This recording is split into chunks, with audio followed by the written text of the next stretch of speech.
826 North First Avenue in El Cajon. Gonna go ahead and start back here on the back corner of the home, and wanted to make mention of this playhouse or the shed or whatever this is back here. Not sure if we want to re-roof that at the same time, but I'll go ahead and be sure to include that in my numbers. Parts of the home have fascia and some parts don't. Fascia is that 2x6 piece of wood that trims out the overhang, and this side and the other side does not have it. It's totally up to you if you want to add it.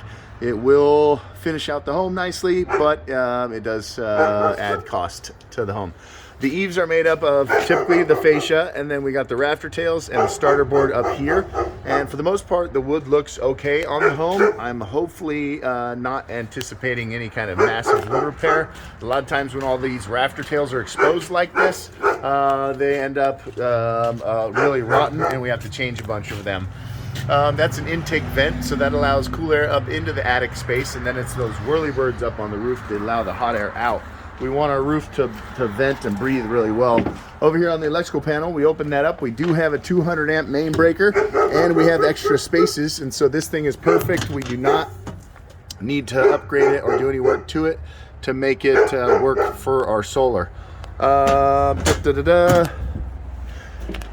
The gas main's directly underneath it, and so unfortunately SDG&E would make us move that thing if we wanted to put in a new one, but good thing there's no need for it.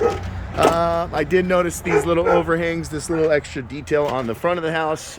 If by chance you wanted to make any changes to that, now would be the time as we're doing the roof. There will be some fascia that needs to be replaced, but it does look okay.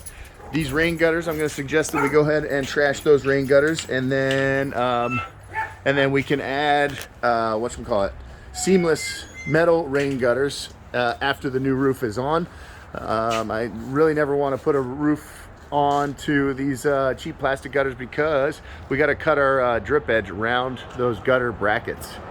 Here's another section of the home that doesn't have that fascia. Let's go ahead and jump up on the roof and take a look at what we see. From the edge here, we can see only one layer of asphalt shingle, but as soon as we lift up this this top layer, sure enough, we can see another layer or two underneath there, so no way would I suggest putting another layer on top of this. We got a 3-tab asphalt shingle that's in really, really rough condition. Lots of granule loss, lots of exposed fiberglass, lots of missing shingles. Anywhere where we see exposed nails, that's a place where water is getting in, maybe just a little bit, sometimes a lot.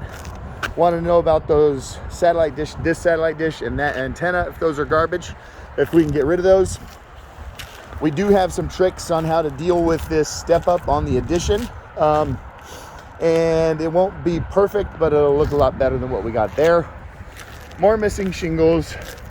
We got a very vulnerable valley here. We'll have to take some extra precaution to make sure this valley stays perfect forever. You can see there's a lot of water and debris that accumulates there, and so it's obvious the water sits there. Walking around on this roof, I do not feel that it needs to be resheeted.